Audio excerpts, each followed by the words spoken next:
like lining or something filming side. Papua New Guinea is an oral-based society, so it's through stories that we build our communities. It is better for people to tell their own stories and have someone come and tell their stories for them.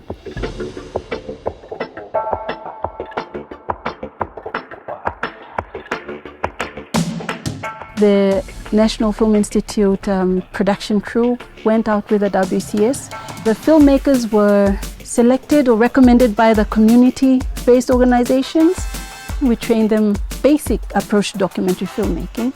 All and if I'm been coming inside lining me plalo making this work. My mama's making this work.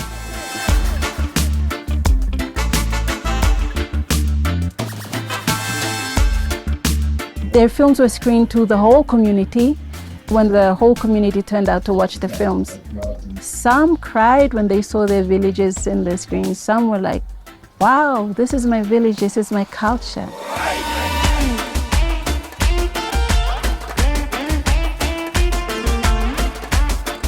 They came here and then they worked with the selected filmmakers.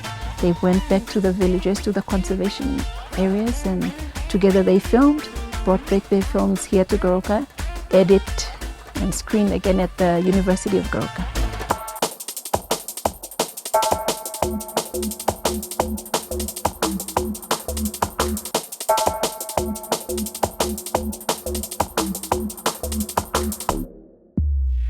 When they see a film that they can connect with, they're like, oh, that's my land, those are my people.